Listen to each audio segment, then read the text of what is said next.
Este podcast utiliza vozes sintetizadas por inteligência artificial para apresentar análise baseada em pesquisa documental. Toda afirmação de fato é acompanhada de fonte nas notas. Toda interpretação é sinalizada como tal. Olavo de Carvalho ou qualquer pessoa mencionada tem direito integral de resposta que será publicada íntegra e sem edição. Eu sou a Brasilina. E eu sou o Filo Debates. Episódio 2.2 do segundo eixo. Título: Paralaxe como sistema, aplicação e autoimunidade. No episódio anterior, examinamos a genealogia do conceito, o que Olavo cunhou, o que já existia na tradição e a distância entre inventar um rótulo e fundar um campo de investigação. A pergunta agora muda de registro. A pergunta deste episódio é operacional. Quando o Olavo aplica paralaxe cognitiva como método de leitura sistemática, quando o conceito se transforma em diagnóstico de época e quando, nesse trânsito, ele começa a funcionar menos como instrumento de análise e mais como dispositivo que se protege contra a revisão. Onde ficam as fronteiras? E por que a palavra se espalhou tão rapidamente entre alunos e leitores, a ponto de o próprio Olavo ter de reclamar do uso indiscriminado? A velocidade da difusão revela algo sobre o que o conceito preenche em quem o absorve. A questão é se preenche como ferramenta de pensamento ou como credencial de pertencimento.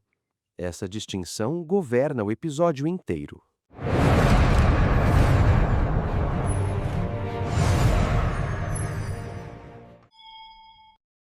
Os méritos primeiro. São 4, verificáveis e importantes para o que vem depois. O primeiro. Numa aula do curso online de filosofia, Olavo formula com clareza uma distinção que muita gente confunde.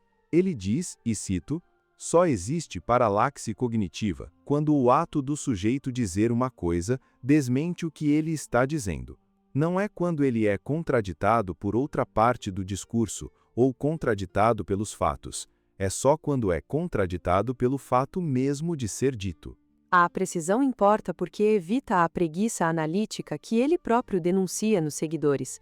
Se qualquer inconsistência vira paralaxe, o conceito perde exatamente o fio cortante que o torna útil. O segundo mérito diz respeito à tentativa de vincular a estrutura lógica a condições concretas de formulação. Na mesma aula, Olavo aceita expressamente que a paralaxe cognitiva coincide, do ponto de vista lógico, com a contradição performativa, mas acrescenta que o seu termo pretende nomear outro fenômeno, o momento em que esse tipo de erro deixa de ser acidente pontual e se torna endêmico na cultura. A ambição é considerável, e a intuição de que certas filosofias modernas criam dificuldades para a própria possibilidade de sua transmissão constitui gesto genuinamente filosófico. Terceiro. O terceiro é pedagógico. Quando usado com disciplina, o conceito obriga a uma pergunta fértil. O que precisa ser verdadeiro sobre o mundo e sobre o sujeito para que esta tese possa ser enunciada? Ao discutir o princípio de identidade, Olavo lembra que o simples fato de a frase ser proferida já pressupõe alguma estabilidade daquilo que está sendo dito. A pergunta serve para ceticismo, relativismo, fisicalismo, sociologismo. Melhora o exame crítico sempre que for aplicada com rigor. E o quarto? Aplicação concreta. Num artigo publicado em O Globo, Olavo observa que Estivan Meszaros, ao escrever que o capitalismo obriga todo mundo a produzir ou perecer, pertence ele próprio à mais vasta classe ociosa de todos os tempos, a intelectualidade acadêmica do Ocidente capitalista. A observação é direta, verificável e difícil de refutar. O leitor pode conferir o argumento de Meszaros e constatar que o autor formula sob as condições que a própria teoria apresenta como impossíveis. Esse é o conceito no seu momento cirúrgico. O núcleo utilizável existe e está documentado. E convém dizer com precisão o que permanece como contribuição reconhecível deste autor neste ponto. Há um ponto delicado aqui que não pode ser omitido. Que ponto? A estrutura lógica da contradição performativa já circulava com esse nome na filosofia internacional bem antes de Olavo. foi Jaco Hintka, em 1962, num artigo da Philosophical Review intitulado Cogito ergo sum, Inference or Performance, quem analisou pela primeira vez o cogito cartesiano como performance que se autorrefuta quando enunciada de certa forma. Hintka chamou tais sentenças de existencialmente inconsistentes. 13 anos depois, Karl Otto Appel cunhou formalmente o termo Performative Selbstwiderspruch, autocontradição performativa, num artigo sobre fundamentação filosófica. Habermas adotou e desenvolveu o conceito a partir dali, e ele se tornou central na ética do discurso da Escola de Frankfurt. Tudo isso já estava na literatura filosófica de língua alemã e inglesa, portanto, antes do termo paralaxe cognitiva aparecer no Brasil em 2002. Pelo menos 4 décadas antes. Há um detalhe importante. Quando Appel publicou o artigo de 1975, ele citou Hintka explicitamente como precursor da análise. A genealogia interna à própria filosofia analítica e à filosofia continental foi estabelecida com transparência pelos autores envolvidos. E o procedimento de Olavo em relação a essa genealogia? Merece registro. O leitor do conceito olaviano raramente percebe que está recebendo, sob rótulo novo, uma estrutura já articulada por outros há décadas. A atribuição permanece incompleta nos artigos publicados em jornal e contribui para inflar a impressão de novidade. Quando responde a uma pergunta direta de aluno em sala de aula, Olavo reconhece a coincidência com a contradição performativa e cita Habermas e Appel. Mas esse reconhecimento não migra para os textos públicos onde o conceito é extensamente utilizado. O que pertence a Olavo com maior propriedade, então? O que pertence a Olavo com maior propriedade, então? Uma operação em 4 níveis. A cunhagem terminológica é o nível mais superficial, um rótulo novo para um fenômeno já identificável. Mais própria é a articulação formal, uma ferramenta que combina diagnóstico performativo com critério biográfico confessional, exigindo que o intérprete reconstrua as condições concretas de enunciação. Há ainda a aplicação eficaz a casos particulares, como o de Mesaros. E o nível mais ambicioso é o diagnóstico de época, a tentativa de converter dificuldades performativas em pensadores isolados numa chave de leitura para a modernidade inteira. Essa ambição intelectual por trás dela é real. Esse quarto nível tem precedentes em Kierkegaard e em Vogelin, conforme documentamos no episódio anterior. Mas o modo como Olavo articula todos esses patamares numa operação única é reconhecivelmente dele. Se o salto do terceiro para o quarto nível é bem sucedido, é outra questão, e a responderemos ao longo do episódio.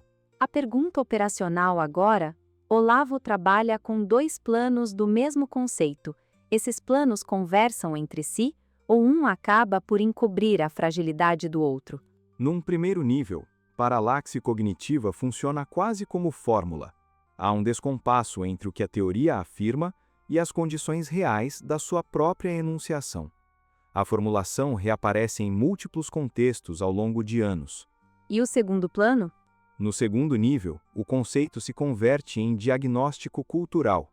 Ao responder a um aluno sobre a relação entre paralaxe e contradição performativa, Olavo aceita a coincidência lógica, mas imediatamente acrescenta que o seu termo designa um fenômeno histórico no qual esse erro se tornou endêmico na cultura ocidental. Esse é o ponto de inflexão. O rótulo deixa de nomear apenas a forma lógica e passa a designar uma história inteira da subjetividade moderna. O salto abre a porta para uma expansão quase ilimitada. E vale observar algo que costuma passar despercebido. Na literatura filosófica sobre auto-engano, há uma advertência direta. Estruturas lógicas pontuais não devem ser infladas em teorias gerais sobre cognição ou cultura sem mediação proporcional. Um paradoxo formal não se converte automaticamente em teoria da mente. Por quê? Porque cada nível exige aparato próprio. A contradição performativa descreve uma estrutura lógica. Auto-engano envolve mecanismos cognitivos distintos. Diagnóstico civilizacional exige genealogia, evidência histórica, demonstração de transmissão institucional. Quando um conceito absorve essas três camadas sob um único rótulo sem sinalizar os saltos, ganha poder retórico e perde poder discriminatório. A partir do segundo nível, quase qualquer discurso pode ser lido como paralaxe, desde que o intérprete consiga reconstruir uma distância entre vida concreta e elaboração teórica. Isso não invalida o conceito, mas transforma o que era bisturi em martelo. Quando o próprio autor muda de registro, ele sinaliza a mudança? O deslizamento é rastreável nos textos. Considere um caso de Kant. Em aulas diferentes, o argumento básico repete a mesma estrutura. Se só conhecemos fenômenos, então conheceríamos o livro de Kant apenas fenomenicamente, e a pretensão de comunicar a filosofia em si ficaria comprometida. Esse é um argumento de estrutura performativa. Pode ser formulado com rigor, e há uma réplica kantiana substancial disponível. Qual é a réplica? A distinção entre fenômeno e coisa em si, na crítica da razão pura, opera de modo preciso. Kant define o númeno como conceito limite em sentido negativo. Ele indica apenas que o nosso modo de intuir não abarca tudo, sem pretender fundar conhecimento positivo de algo para além dos fenômenos. O fenômeno, por sua vez, é o objeto da experiência possível e Kant assegura validade objetiva dentro deste campo. Mas e a comunicação filosófica? Esse é o ponto do argumento de Olavo. Livros, signos impressos e atos de comunicação pertencem inteiramente ao domínio da experiência possível. Na refutação do idealismo, Kant é categórico. Parte da consciência de que a própria existência é determinada no tempo mostra que toda determinação temporal pressupõe algo permanente na percepção, e conclui que esse permanente não pode ser algo meramente interno ao sujeito, tendo de ser percebido por meio de uma coisa fora dele. O argumento é que sem objetos externos reais, a própria experiência interna perderia a ancoragem temporal que a torna possível. Comunicação filosófica, portanto, funciona inteiramente dentro do campo em que a validade objetiva está assegurada. Quando leio as palavras de Kant numa página impressa, estou operando com objetos da experiência, não tentando captar a coisa em si de uma intenção subjetiva inacessível.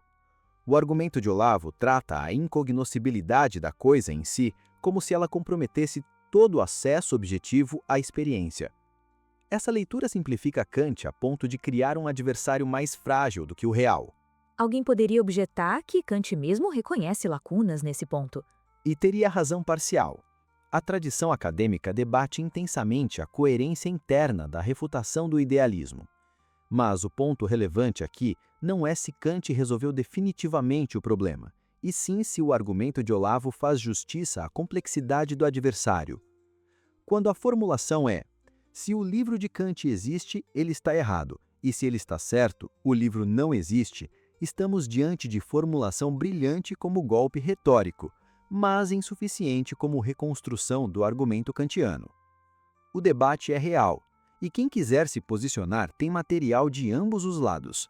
E quando ele aplica o conceito fora da filosofia acadêmica? O problema surge quando o passo seguinte converte essa objeção local em prova de uma doença generalizada da modernidade. Para justificar o salto, seria preciso demonstrar genealogia robusta, mecanismos de transmissão, sedimentação institucional, mutação do vocabulário filosófico, mudança do estatuto da experiência. Olavo sugere cada uma dessas coisas em momentos diferentes. O aparato demonstrativo fica sistematicamente aquém da envergadura da conclusão.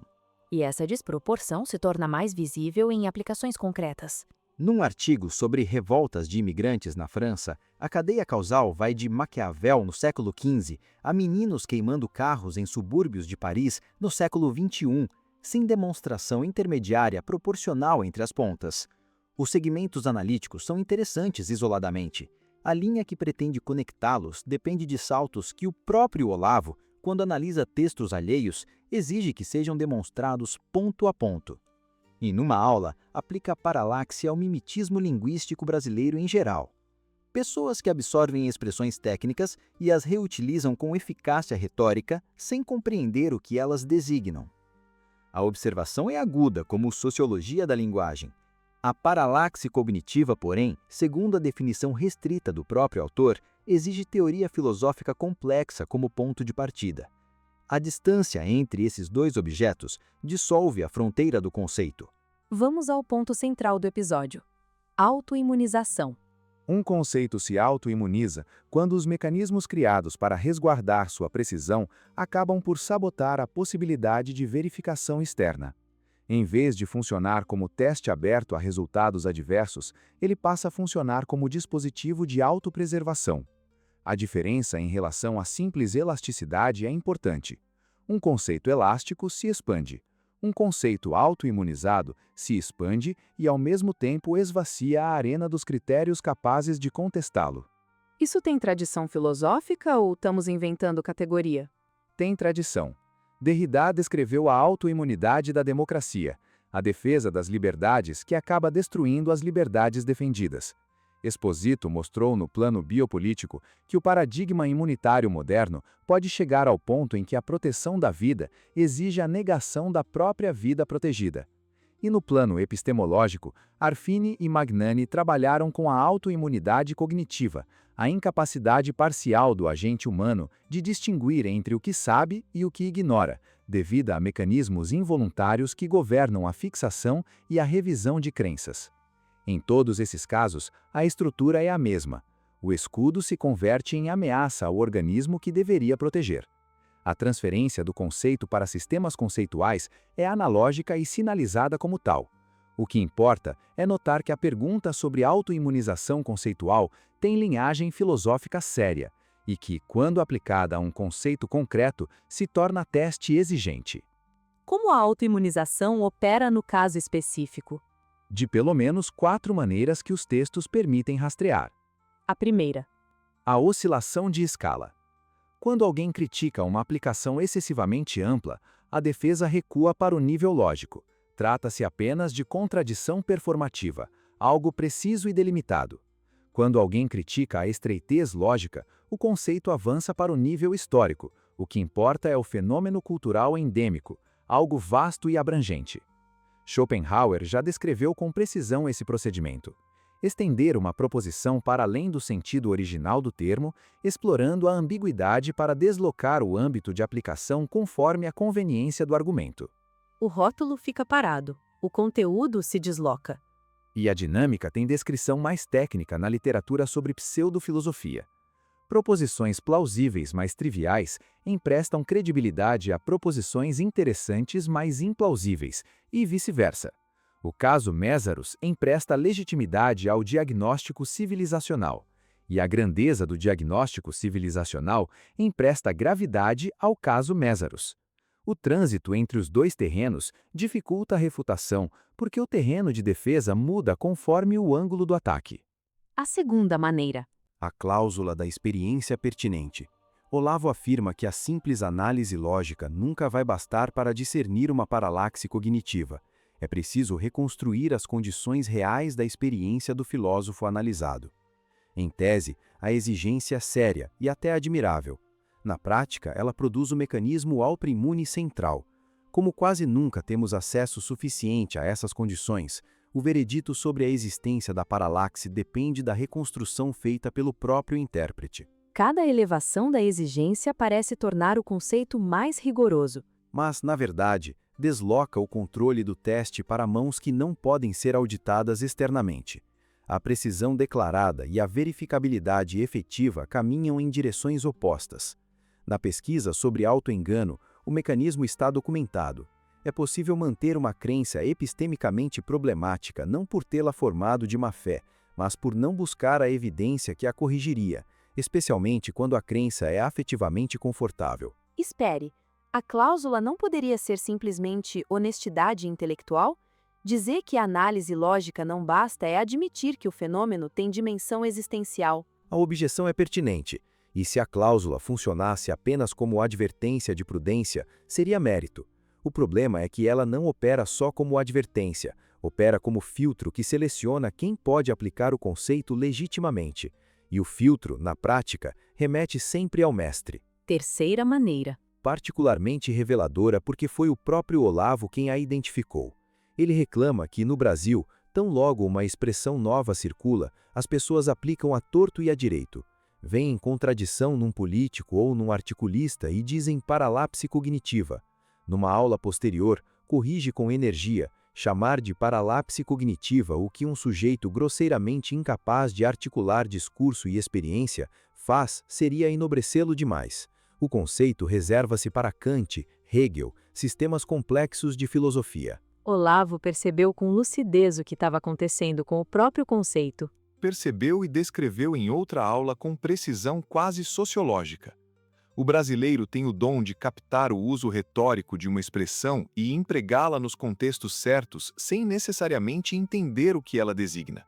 A ironia é que o destino da expressão paralaxe cognitiva exemplifica exatamente o fenômeno descrito. O termo ganhou densidade social antes de ganhar estabilidade metodológica. Passou a operar como senha de pertencimento intelectual dentro de uma comunidade de leitores e alunos. O criador diagnosticou o problema. Mas o instrumento de correção disponível era sempre o recurso à sua própria autoridade, e aí está o efeito autoimune. O conceito se difundiu precisamente porque oferecia ao adepto a sensação de possuir uma ferramenta sofisticada, e a única instância capaz de arbitrar o uso correto era o próprio mestre. O resultado é que a defesa da precisão reforçou a dependência. A quarta? Aparece em Visões de Descartes. Ali, Olavo transforma a paralaxe em ferramenta de leitura biográfico-espiritual. Interpreta os 3 sonhos de Descartes como evidência de que o filósofo francês fugiu ao chamado do espírito e optou pela mente construtiva, e apresenta essa fuga como raiz da paralaxe que marcaria toda a filosofia moderna. A leitura é sugestiva, por vezes fascinante. Observe, porém, o que aconteceu com o conceito ao longo desse percurso. Começou como observação sobre contradição performativa, passou a diagnóstico cultural e agora funciona como hermenêutica espiritual de sonhos alheios. Cada ampliação exige mais do intérprete e oferece menos ao escrutínio externo. E cada nível de ampliação torna o conceito mais difícil de contestar, porque quem contesta pode sempre ser remetido ao nível que não está em discussão naquele momento. Há um aspecto adicional que o material sustenta com força. Dida. Numa entrevista de 2008, Olavo descreve a paralaxe como o deslocamento, às vezes radical, entre o eixo da construção teórica de um pensador e o eixo da sua experiência humana real. A formulação inclui um modalizador, às vezes radical. O modalizador sugere graus, escala, variação. Nos usos concretos ao longo de mais de uma década, porém, o conceito quase nunca opera com gradação. As alternativas apresentadas ao ouvinte são paralaxe ou alucinação, paralaxe ou mera incapacidade. A escala intermediária que o modalizador prometia desaparece na aplicação. A observação é precisa, e há um mecanismo retórico subjacente que vale explicitar. Quando a correspondência entre o que se diz e o modo como as coisas efetivamente são deixa de ser o critério que governa a formulação, o discurso pode até dizer coisas verdadeiras, mas a relação com a verificação se afrouxa. A elasticidade crescente do uso de paralaxe faz o conceito correr o risco de reproduzir aquilo que denuncia. Passa a operar mais como marcador de gravidade retórica do que como critério capaz de distinguir fenômenos diferentes. Uma palavra sobre o contexto internacional antes de prosseguirmos. Em fevereiro de 2006, o filósofo esloveno Slavoj Žižek publicou pela MIT Press um livro intitulado The Parallax View. Žižek opera numa chave hegeliana e lacaniana derivada do filósofo japonês Kojin Karatani, cujo livro Transcritique, sobre Kant e Marx, apareceu em 2003 pela mesma editora. Para Karatani e Žižek, paralaxe nomeia uma diferença mínima que divide um objeto de si mesmo. É uma chave inteiramente distinta da olaviana. Não há derivação em nenhuma direção. Olavo já usava o termo desde 2002, anterior a ambos.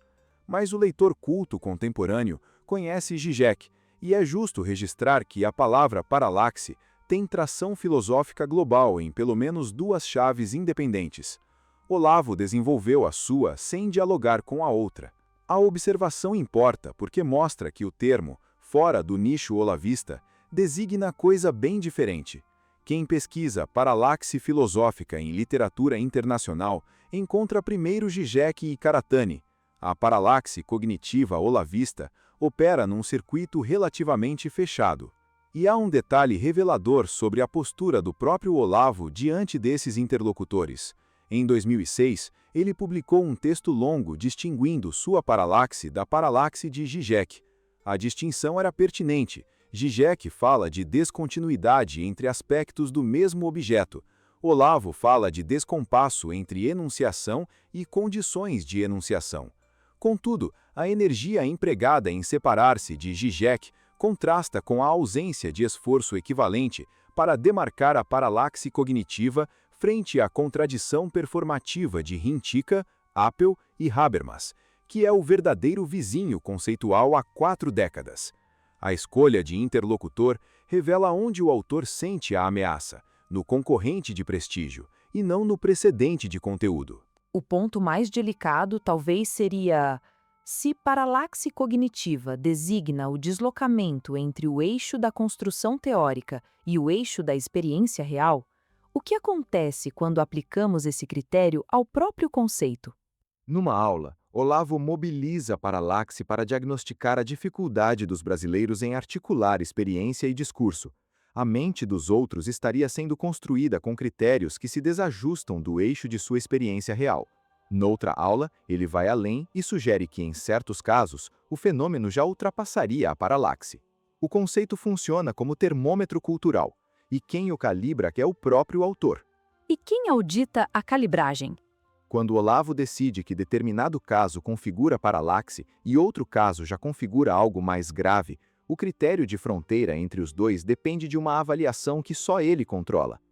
Quando diz que o aluno está usando o termo de modo errado e que o correto seria reservá-lo para pensadores de peso, a hierarquia entre usos legítimos e ilegítimos é estabelecida retrospectivamente pelo criador do conceito. Há uma diferença importante entre 2 tipos de instrumento intelectual. Uma heurística potente ajuda o intérprete experiente a ver conexões. Um critério público permite que terceiros independentes testem a aplicação e cheguem a resultados convergentes ou divergentes, sem depender da autoridade de quem formulou o conceito. O que a documentação mostra é que paralaxe cognitiva funciona melhor como heurística do que como critério público. E essa diferença importa, porque heurísticas podem ser pessoalmente fecundas, sem jamais se converterem em instrumentos metodologicamente estáveis. O que produz o teste de simetria? O resultado é, no mínimo, incômodo. Olavo construiu uma teoria segundo a qual o filósofo que desconhece ou negligencia as condições reais da sua própria enunciação incorre num tipo especial de erro. A construção do conceito, contudo, dependeu de uma oscilação permanente entre registros. Num momento é figura lógica precisa, noutro é diagnóstico clínico da modernidade, noutro é hermenêutica dos sonhos de Descartes. Essa oscilação, para usar os termos do próprio Olavo, configura um descolamento entre a ambição teórica do conceito e as condições concretas da sua demonstração. A objeção mais forte do defensor aqui seria a dupla. Primeiro, Olavo nunca pretendeu fechar um sistema. Sempre se apresentou como um investigador em curso. Segundo, ele não queria um conceito de uso rigidamente formal. Queria um instrumento de leitura filosófica, um juízo de totalidade análogo ao de vários filósofos da cultura. Cobrar dele critério publicamente auditável como se estivesse propondo ciência normal seria erro categorial. Ambas as objeções merecem resposta proporcionada. A primeira, a reivindicação de investigação aberta, entra em tensão com a certeza modal absoluta das aplicações. Quando ele formula que o livro de Kant, se existe, está errado, e se está certo, o livro não existe, a formulação funciona como veredito, e vereditos exigem demonstração proporcional. E a segunda? Aceita-se que juízos de totalidade não precisam operar como protocolos experimentais. Mesmo assim, um juízo de totalidade continua exigindo mediações argumentativas proporcionais à sua amplitude. O que se cobra aqui é proporção entre a envergadura do diagnóstico e a robustez do aparato que o sustenta. Sem isso, o conceito opera como rótulo de grande alcance, com pouca resistência empírica ou hermenêutica. E em uma aula, Olavo chega a sugerir que Vogelin, se estivesse vivo, absorveria inteiramente a pesquisa sobre paralaxe. Quem reivindica que um dos maiores filósofos políticos do século XX incorporaria a sua investigação, formula pretensão de peso extraordinário, e a demonstração, no corpus consultado, consiste essencialmente em exemplos e aplicações, quando o que seria necessário é genealogia sistemática e confronto meticuloso com as alternativas disponíveis. Há dados adicionais que pertencem a este bloco. Apresente. Nos artigos publicados em jornal, Olavo aplica a paralaxe cognitiva a Nelson Werneck Sodré, descrevendo o historiador que narra a perseguição, enquanto o próprio relato documenta prêmios, publicações e homenagens. Aplica a Vladimir Safatli, descrevendo uma inversão total de sujeito e objeto. Aplica à política externa americana inteira, tratando-a como produto de teorias acadêmicas contaminadas. Aplica aos teóricos da conspiração, que inflam a imagem de poder dos controladores. E em programas de rádio, segundo transcrições automáticas ainda pendentes de cotejo fino, estende o diagnóstico a interlocutores anônimos, a cultura brasileira e a modernidade inteira. Cada uma dessas aplicações pode ser individualmente defensável. O fenômeno emerge quando se observa o conjunto. O conceito reservado em aula a sistemas complexos de filosofia, nos artigos e no rádio, se estende à historiografia brasileira, à política americana, ao país inteiro e a ouvintes anônimos. A restrição teórica e a prática discursiva divergem sistematicamente, e essa divergência configura o que se pode chamar de duplo registro. Nos textos publicados em jornal, a definição restrita predomina. Nas aulas e no rádio, a aplicação se expande. O contestador nunca sabe contra qual versão do conceito está argumentando. O caso Mésaros ilustra uma dimensão adicional. O artigo em que Olavo diagnostica a condição de classe que Mésaros ignora funciona como polêmica brilhante. O que o artigo não examina, porém, é se o mesmo tipo de descolamento entre posição social e construção teórica poderia aplicar-se a um autor que formula diagnósticos civilizacionais ambiciosos desde uma posição de polemista operando fora dos mecanismos de verificação que a produção acadêmica, por imperfeitos que sejam, ao menos possui. A possibilidade permanece em aberto. A formulação proporcionada é esta. O conceito, para ser levado a sério como instrumento analítico, deveria ser testado contra si mesmo, com o mesmo rigor com que é aplicado a Kant e a Mésaros. No corpus que consultamos, esse teste não aparece. Para além deste autor, o episódio registra um fenômeno recorrente na história intelectual. Qual, especificamente? Um pensador identifica um fenômeno real e cria uma palavra para nomeá-lo. A palavra é eficaz, ganha circulação. O criador começa a estendê-la para casos cada vez mais distantes do núcleo original. Em cada extensão, o conceito ganha abrangência e perde capacidade de discriminação. Chega a um ponto em que a palavra se aplica a quase tudo, o que equivale a dizer que já não ajuda a distinguir coisa alguma. E há um detalhe genealógico interno ao próprio Olavo que ilumina esse processo? O próprio vocábulo paralaxe já vinha sendo usado por Olavo antes da formulação cognitiva. Numa apostila sobre simbolismo, ele emprega a paralaxe como desvio do eixo de atenção em relação ao centro de interesse do objeto, ao descrever métodos de interpretação simbólica que considera redutivistas. A migração posterior para o campo cognitivo pode ter ocorrido por sedimentação interna do vocabulário do autor. O rótulo se expandiu antes de se estabilizar, e essa ordem invertida ajuda a explicar a elasticidade que encontramos depois. Isso aparece nos usos concretos? Compare 3 aplicações. A primeira é a observação sobre Mésaros, local, verificável, cirúrgica. A segunda é o argumento sobre Kant, debatível, com estrutura identificável, com réplica kantiana disponível. A terceira é a interpretação dos sonhos de Descartes, como evidência de fuga ao chamado do espírito. Aí o procedimento já opera como hermenêutica espiritual dificilmente controlável por critérios que alguém de fora possa auditar. Os 3 casos empregam a mesma palavra. Exigem graus de evidência radicalmente diferentes, e a palavra não sinaliza a diferença. E quando um aluno entusiasmado pega essa mesma palavra e a aplica a um político ou a um apresentador de televisão, ele está fazendo algo qualitativamente diferente do que o mestre faz com Descartes, ou apenas desceu na escala sem mudar o procedimento? E a resposta honesta é que o próprio sistema não oferece critério formal claro para decidir. Olavo percebe que seus alunos usam o termo de maneira difusa e repõe a fronteira legítima pela autoridade do mestre. Quando a validade de um conceito depende da autoridade do intérprete, em vez de depender de critérios publicamente verificáveis, o conceito deixou de funcionar como ferramenta analítica e começou a funcionar como marca de filiação. Isso pode ser emergente, não premeditado, mas o efeito é consistente. O domínio do conceito funciona como critério de status dentro do grupo, e o questionamento funciona como marca de exclusão. Síntese: o que foi demonstrado, o que foi indicado e o que permanece em aberto. Demonstrado. O núcleo lógico que Olavo associa à paralaxe cognitiva coincide, por admissão expressa dele, com a contradição performativa, conceito que Hintica analisou em 1962 e que Apel cunhou formalmente em 1975, integrado depois por Habermas, a ética do discurso. Ele tenta historicizar esse núcleo, convertendo-o em diagnóstico da modernidade. Em suas próprias aulas, identifica e reprova a banalização do conceito por uso inflacionado entre alunos. O conceito tem usos eficazes e verificáveis, como o caso Mésaros, e usos que dependem de reconstruções biográfico-espirituais dificilmente auditáveis, como o caso dos sonhos de Descartes. A restrição teórica declarada e a prática discursiva divergem sistematicamente ao longo de mais de uma década.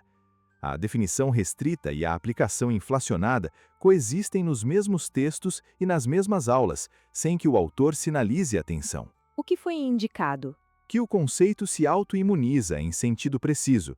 Os mecanismos de proteção da precisão, como a oscilação de escala e a cláusula de experiência pertinente, acabam por esvaziar os critérios capazes de contestá-lo. Que a cláusula da experiência pertinente, embora intelectualmente exigente, transfere o poder de decisão sobre a validade do diagnóstico para a autoridade pessoal do intérprete. Que o conceito, quando aplicado a si mesmo pelo critério que ele próprio institui, gera uma tensão que o sistema deixa sem resolução. Que a difusão veloz entre alunos sugere que o conceito preencheu função de pertencimento social antes de se estabilizar como ferramenta metodológica. E o que permanece como contribuição reconhecível? O que permanece está nos 4 níveis que distinguimos no início: cunhagem terminológica, articulação formal com critério biográfico confessional, aplicações concretas eficazes e a ambição de diagnóstico de época. As 2 primeiras são reconhecivelmente dele. A terceira depende do caso. Mésaros funciona, Descartes é debatível. A quarta é a mais ambiciosa e a menos demonstrada. Quando o conceito funciona como bisturi, corta com precisão. Quando funciona como teoria geral, embota. A paralaxe se converte em sistema. O sistema desenvolve mecanismos de proteção. E o preço dessa proteção é a perda de nitidez. E a lição que talvez importe mais para o ouvinte vai além deste autor. Sempre que um conceito parece explicar tudo, vale perguntar: está discriminando melhor os fenômenos ou está apenas concentrando o poder retórico? Essa pergunta costuma economizar muito deslumbramento. Sobretudo quando acompanhada de vocabulário impressionante. Uma palavra final sobre o nome desta série. Às vezes chamamos também o podcast de desonestidade intelectual, não porque quem tem paralaxe seja em si desonesto. A paralaxe, conforme o próprio Olavo definiu, é inconsciente, é um ponto cego, um escotoma. Ter paralaxe não é mentir. A desonestidade intelectual de que falamos é outra coisa. É usar um diagnóstico como arma retórica contra terceiros sem aplicá-lo a si mesmo. É apresentar como nova uma estrutura conceitual cuja genealogia filosófica anterior, neste caso 4 décadas anterior, não foi explicitada nos textos públicos, onde o conceito é extensamente utilizado. Essa é a desonestidade que nos interessa investigar, em qualquer autor. Se você discorda da nossa leitura, envie a objeção mais forte que conseguir montar, de preferência com passagem textual e contexto de uso. Se existe uma formulação mais rigorosa do conceito de paralaxe cognitiva em Olavo que não consideramos, queremos vê-la. Se considera que o conceito é ainda mais problemático do que descrevemos, a exigência é a mesma: prova, citação, contexto, comparação. O direito de resposta e contestação documentada permanece aberto. E se quiser seguir no segundo eixo, o passo seguinte examina como o conceito de paralaxe se articula com a mentalidade revolucionária e com a narrativa olavista sobre a história da consciência. Aí, a casa teórica aparece inteira. E aparece também onde a sustentação afina. Até lá!